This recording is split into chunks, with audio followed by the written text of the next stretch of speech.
Commander ZYX and had seen first contact protocols executed on 47 worlds. The process was always identical. Orbital scans revealed primitive energy signatures. Ground teams confirmed basic metallurgy and combustion engines. Then the integration fleet would arrive to welcome another species into Galactic Empire's protective embrace. Simple, predictable, safe, but nothing about the Sol system fit the pattern. "Commander, the readings are inconsistent," reported Navigation Officer Kell, her 4 eyes blinking in rapid succession, a clear sign of distress among her species. The electromagnetic signatures suggest industrial civilization, but the energy outputs are impossible. ZYX then studied the holographic display, showing Earth's third planet. The blue-green world looked unremarkable, yet their sensors painted a picture that violated every known principle of physics. Cities glowed with power levels that should have required stellar-class fusion reactors, but no such facilities existed. Transportation networks moved at velocities that would liquefy any known biological matter, yet life signs remained stable throughout. "Run the diagnostics again," he ordered, his scaled fingers drumming against the command chair. In 3 centuries of service, ZYX then had never encountered sensor malfunctions this extensive. "Sir, I've run them 14 times. The equipment is functioning perfectly." Kell's voice carried an edge of panic. "These humans are somehow generating energy densities that exceed our theoretical maximums by factors of thousands. Their transportation network appears to ignore inertial physics entirely, and their communication systems." She paused, manipulating the display. "They're transmitting data through dimensional barriers we can't even detect, let alone breach." The bridge fell silent, except for the ambient hum of life support systems.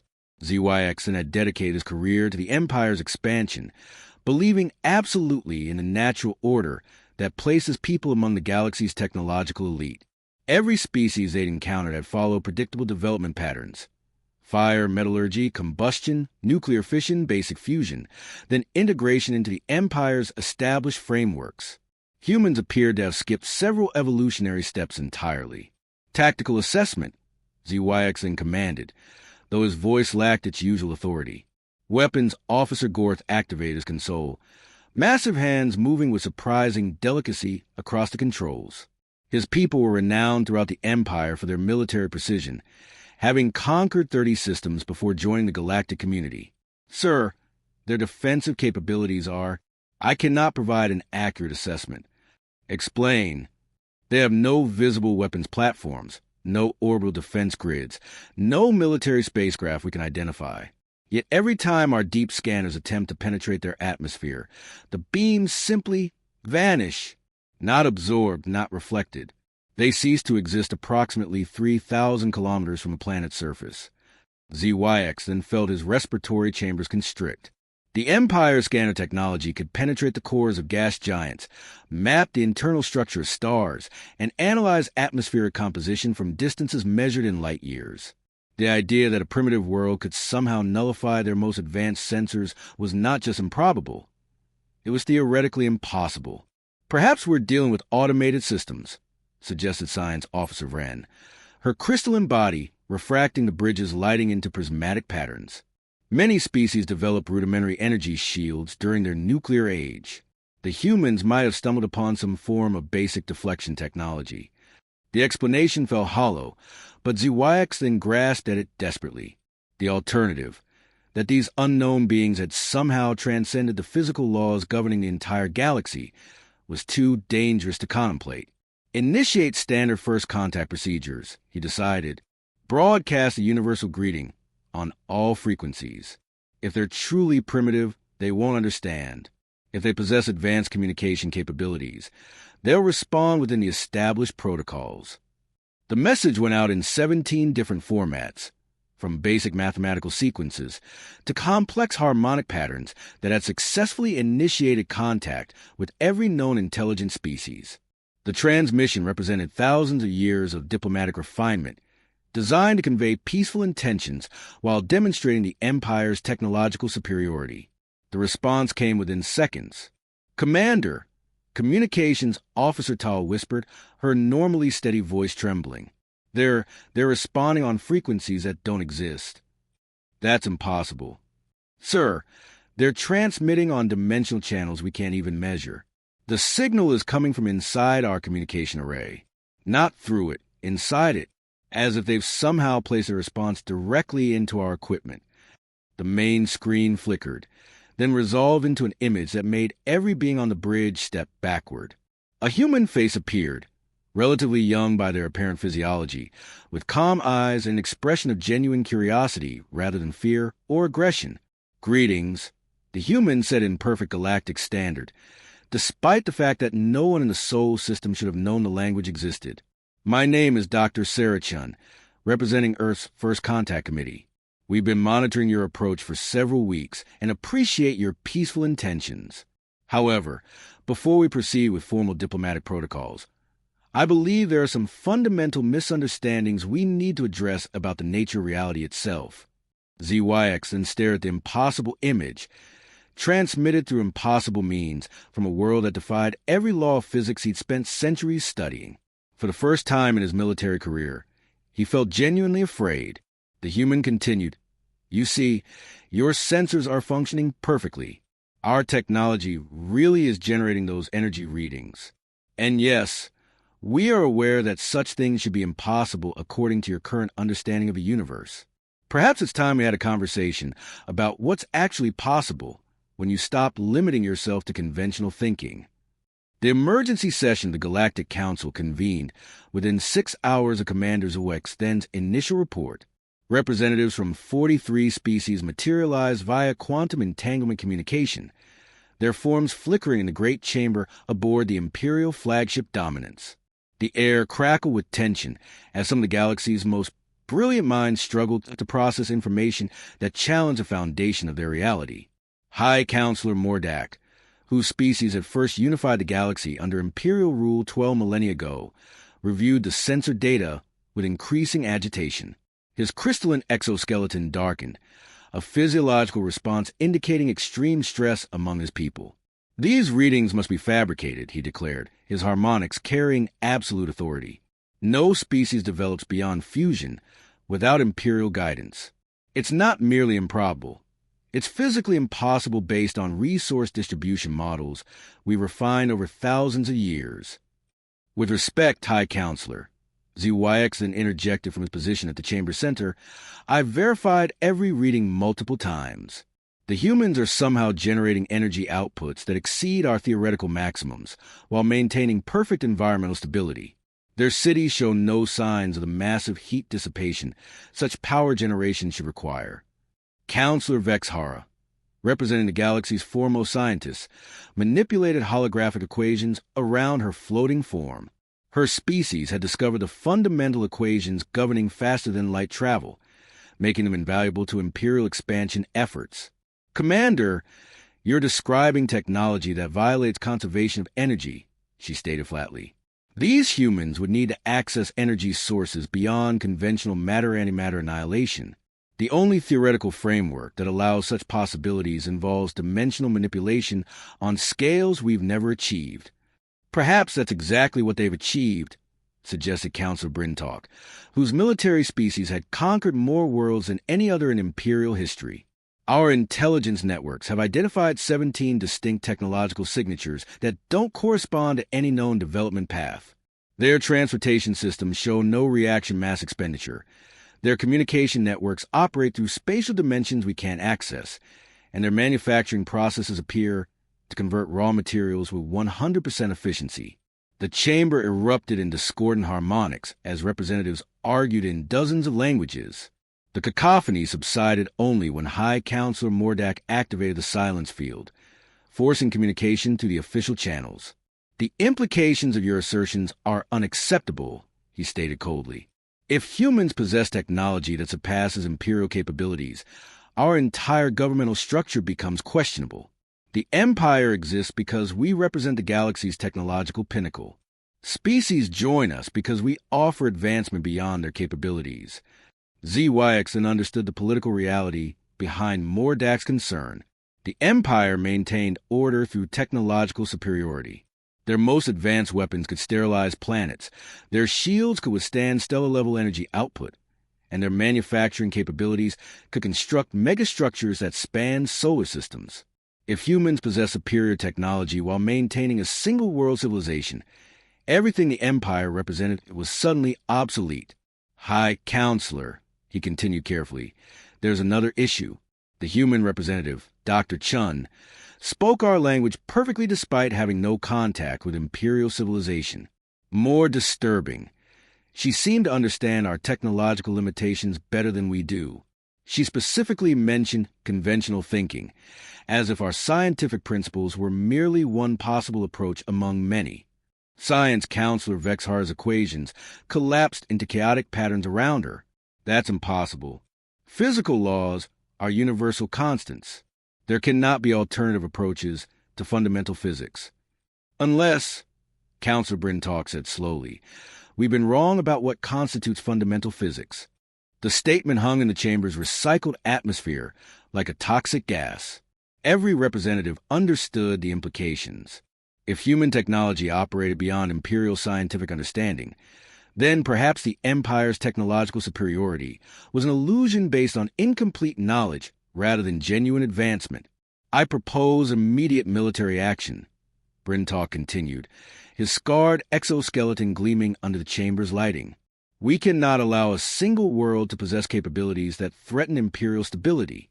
A demonstration of force will either confirm their technological claims or expose them as elaborate deceptions. And if their technology is genuine, asked Vexhara quietly, then we face an existential threat that requires elimination before it spreads. High Counselor Mordak considered the options while reviewing Zuwayaxthan's complete sensor logs. The data painted an increasingly impossible picture. Human cities operated with energy efficiency ratings above theoretical maximums. Their transportation networks moved materials and people at velocities that should have required exotic matter manipulations.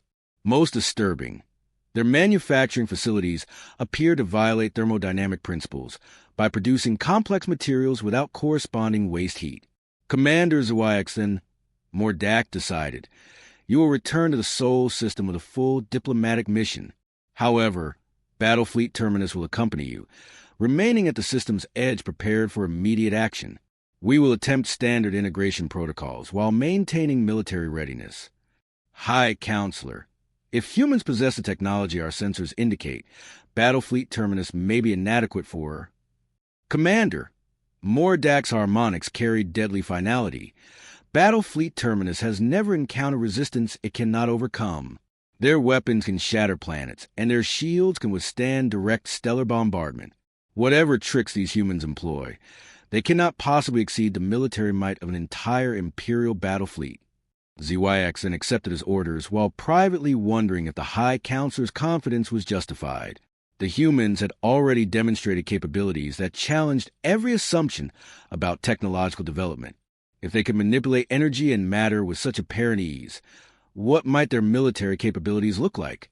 As the council session ended and representatives began disconnecting from the quantum communication network, Dr. Chen's words echoed in Zuwayaxthan's memory. Perhaps it's time we had a conversation about what's actually possible when you stop limiting yourself to conventional thinking. The terrifying possibility occurred to him that humanity might view the Empire's most advanced technology the same way the Empire viewed primitive combustion engines. Quaint relics of more limited understanding of reality. Dr. Sarah Chun stood in the observatory of Luna Station, watching the approaching Imperial fleet through instruments that rendered their stealth technology completely transparent. 47 ships arranged in standard battle formation, their energy signatures blazingly obvious to human sensors that operated across dimensional frequencies the Empire couldn't even detect. They're bringing the big guns, commented Admiral Harrison, his weathered face reflecting decades of space service. Unlike the Empire's representatives, he showed no concern about the approaching fleet's obvious hostile intentions. Battlefleet Terminus, according to our intelligence, their flagship alone carries enough firepower to glass a continent. Sarah nodded, manipulating holographic displays that showed not just the fleet's current positions, but probability matrices extending 12 minutes into the future, a standard precautionary measure that revealed the Empire's tactical plans in complete detail. They're terrified, she observed, watching behavioral analysis algorithms process micro-expressions from the Imperial bridge crews. Their entire governmental structure depends on technological superiority, and we've just proven that assumption false. Can't blame them, Admiral Harrison replied. Imagine discovering that everything you believed about physics was incomplete at best, wrong at worst. We went through similar psychological adjustments when Dr. Yutani's team first cracked dimensional manipulation. Sarah remembered those early days, when humanity's understanding of reality had expanded beyond constraints that still limited their galactic neighbors. The breakthrough hadn't come from traditional scientific methodology, but from recognizing that consciousness itself was a quantum phenomenon capable of influencing physical laws under specific conditions. The Empire's representatives still viewed reality as an external system operating according to fixed rules.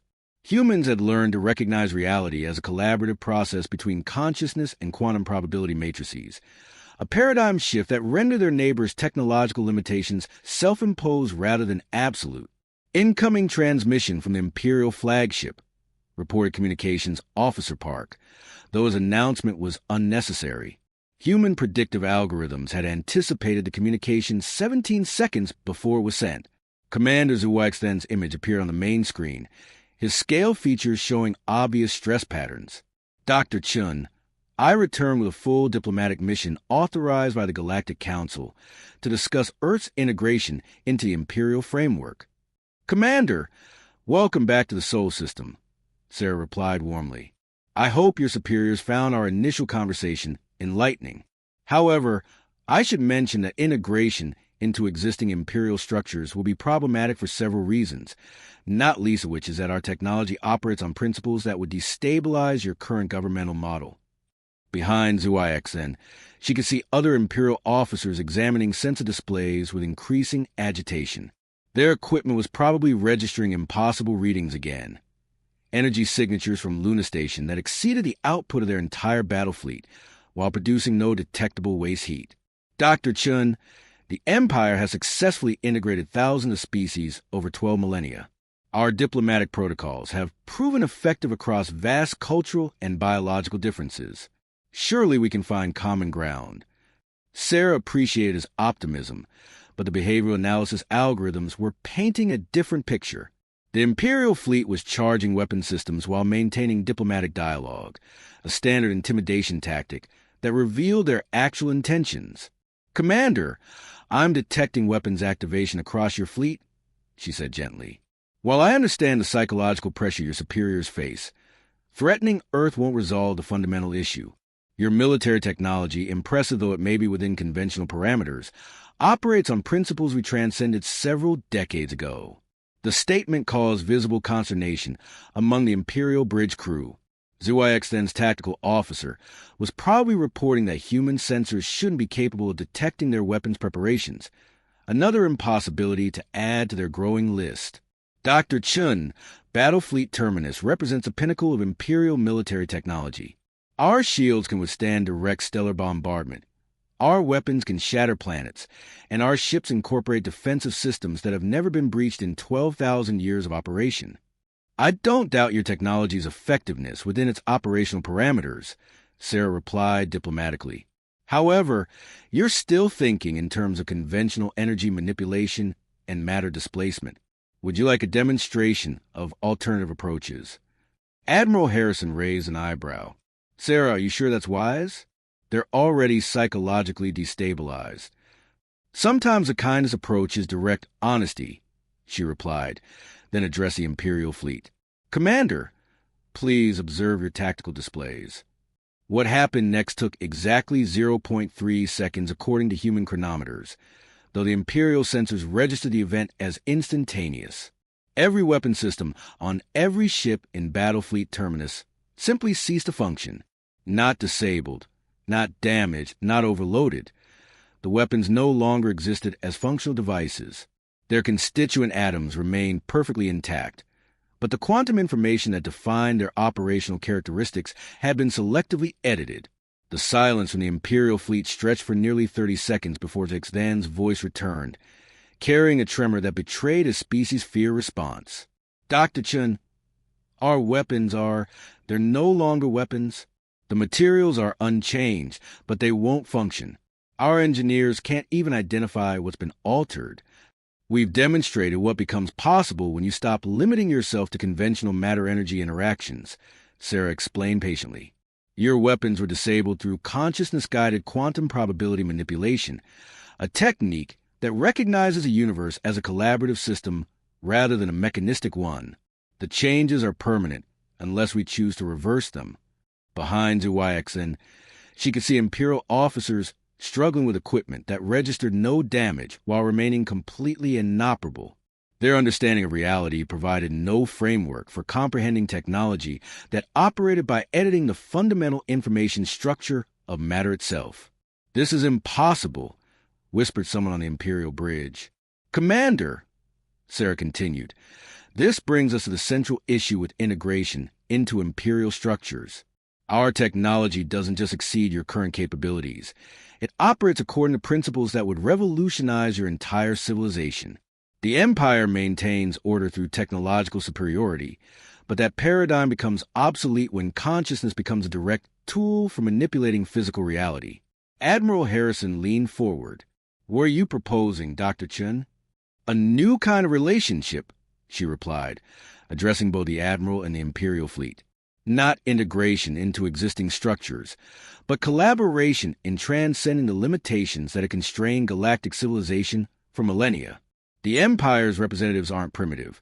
They're brilliant beings operating within an incomplete understanding of what's possible." She paused, watching behavioral analysis algorithms process the psychological states of the Imperial crew members.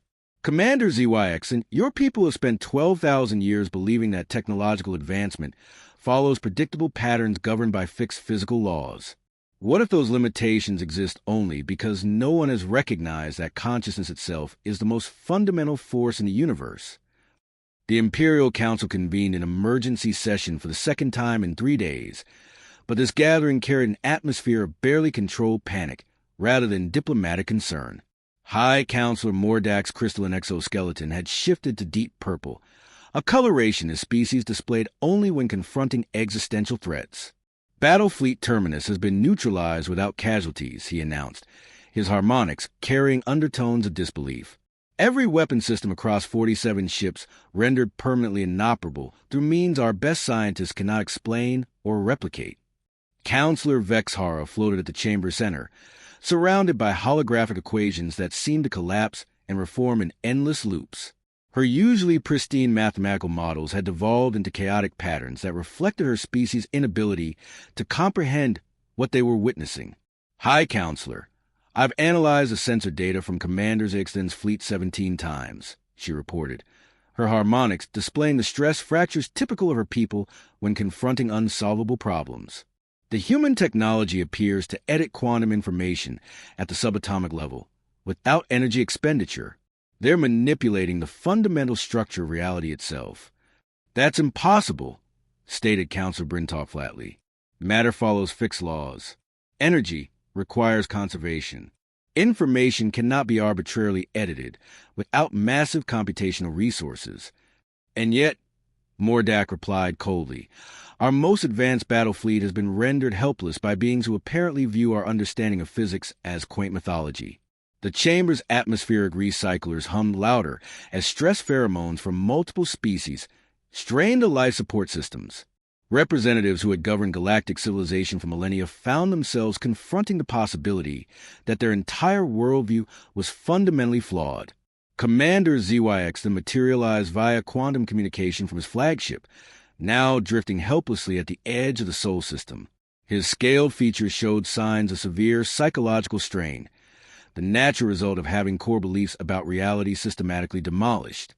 "High Counselor, Dr. Chun has extended an invitation for cultural exchange," he reported with obvious reluctance. "She claims their technology operates through consciousness-guided quantum probability manipulation and suggests that our limitations are self-imposed rather than absolute." "Consciousness cannot manipulate quantum states," Vexhara interjected desperately. "Awareness is an emergent property of complex neural networks. It has no direct interface with fundamental physics." "Counselor," ZYXN replied quietly, Dr. Chin predicted you would say exactly that. She asked me to convey her response. Why do you assume consciousness emerges from matter rather than matter emerging from consciousness? The statement hung in the chamber's recycled atmosphere like a toxic cloud. Every representative understood the implications of the question, even as they rejected its possibility. If consciousness was fundamental rather than emergent, then the universe operated according to principles that made every imperial technological achievement look primitive by comparison. Unacceptable, Mordak declared, his harmonics carrying the absolute authority that had maintained imperial dominance for 12 millennia. The Empire cannot acknowledge technological inferiority to a single world civilization. Our governmental structure, our economic systems, our entire social order depends on maintaining our position as the galaxy's most advanced species. High Counselor, Counselor Brintalk said slowly, what if their technological superiority isn't a threat to imperial authority, but an opportunity for unprecedented expansion? Explain. If humans possess the ability to manipulate quantum information through consciousness, they've essentially discovered the ultimate manufacturing technology. Imagine reconstructing damaged planets by editing their quantum information matrices. Picture ships that travel instantaneously by manipulating space-time probability structures. Consider weapons that could disable enemy fleets by temporarily editing their crews' neural patterns. The chamber fell silent as representatives contemplated possibilities that transcended every limitation that had constrained galactic civilization. If human technology could edit reality itself, then resource scarcity, energy limitations, and physical distance became obsolete concepts. However, Brintalk continued, accessing such capabilities would require abandoning our current understanding of how the universe operates. We would need to accept that consciousness is fundamental to physical reality rather than a byproduct of it. Impossible, Vexhara stated reflexively, then paused as her mathematical models continued failing to describe human technology. Although, if consciousness-matter interaction occurred at quantum scales, it might explain several theoretical inconsistencies we've never resolved. ZYX then cleared his throat, drawing attention back to his flickering image. High Counselor, there's another issue. Dr. Chin has informed me that Earth's defensive capabilities are not limited to disabling weapon systems. She claims they can edit the quantum information of entire stellar systems if necessary.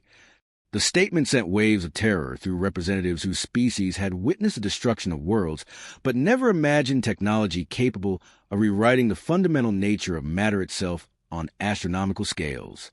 She's threatening us? Mordak asked. No, High Counselor. She's warning us. Dr. Chin explained that several human factions consider the Empire's expansion policies morally problematic. If we attempt hostile actions against Earth, other human representatives might respond by editing the quantum information of imperial worlds to remove the capacity for interstellar travel. The chamber erupted in discordant harmonics as representatives realized they face an adversary capable of isolating their entire civilization without violence, simply by editing reality to make their technology inoperable. What do they want? Mordak demanded. Cultural exchange, High Counselor.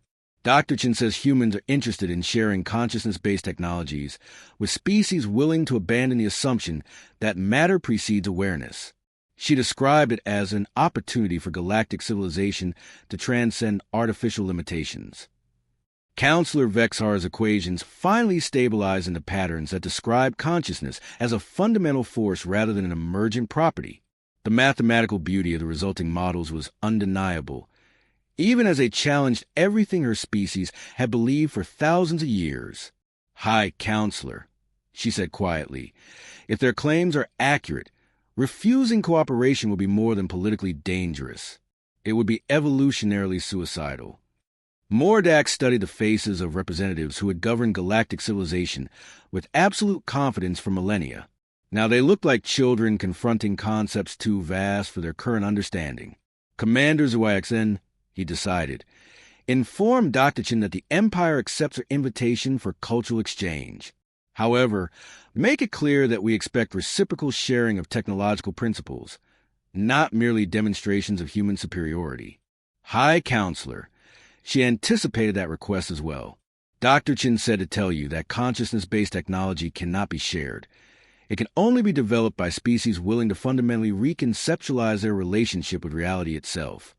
As the implications of that statement settled over the chamber, every representative began to understand that they face a choice that would determine the future of galactic civilization: maintain familiar limitations or transcend into possibilities they could barely imagine. 6 months after first contact, the Galactic Empire looked nothing like the monolithic structure that had governed 43 species for 12 millennia. Dr. Sarah Chen stood in what had once been an Imperial throne chamber, now converted into a collaborative research facility where beings from across the galaxy worked together to explore consciousness-based technologies. The transformation hadn't been smooth. Commander ZYX then, now serving as liaison between human and Imperial researchers, manipulated holographic displays showing the current state of galactic civilization.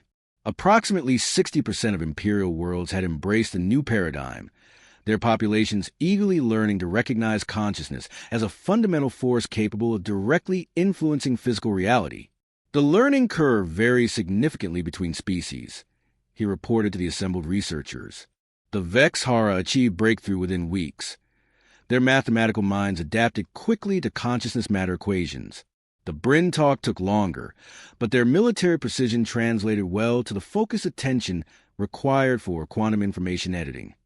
Sarah nodded, watching behavioral analysis algorithms track the psychological states of researchers throughout the facility. The adjustment to consciousness-based technology required abandoning deeply held beliefs about the nature of reality, a process that challenged every species differently. "What about the resistance movements?" asked Dr. Park, who had become Earth's primary specialist in interspecies consciousness development. Zuwayek's expression darkened. Approximately 40% of Imperial worlds have rejected the new paradigm entirely. High Counselor Mordak leads a faction that considers consciousness-based technology a fundamental threat to rational civilization. They establish what they call pure science zones where consciousness matter interactions are forbidden. The political division had been inevitable. Species that had spent millennia believing in mechanistic universe couldn't easily accept that awareness itself was the most fundamental force in existence. Some Imperial worlds had experienced civil wars between factions embracing the new paradigm and traditionalists defending conventional physics. Dr. Chun called Science Counselor Vexhara, her crystalline form now surrounded by equations that incorporated consciousness as a measurable variable. "We've achieved another breakthrough in collaborative reality editing." Sarah approached Vexhara's workspace, where researchers from 7 different species were manipulating quantum information through coordinated consciousness protocols. Their combined efforts had just successfully edited the atomic structure of a damaged asteroid, converting it into a perfectly habitable world with breathable atmosphere and stable ecosystems. "Remarkable," Sarah commented, though the achievement represented basic applications of principles humans had mastered decades earlier. "How did the collaboration protocols work?" "Fascinating," Vexhara replied, her harmonics carrying excitement despite her species' typically reserved emotional expression. "Individual consciousness appears to have limited capacity for quantum information editing, but collaborative awareness creates exponential increases in capability. 7 minds working in harmony achieved results that none could accomplish independently. The discovery aligned with human research suggesting that consciousness was inherently collective rather than individual, another paradigm shift that challenged conventional assumptions about the nature of awareness itself."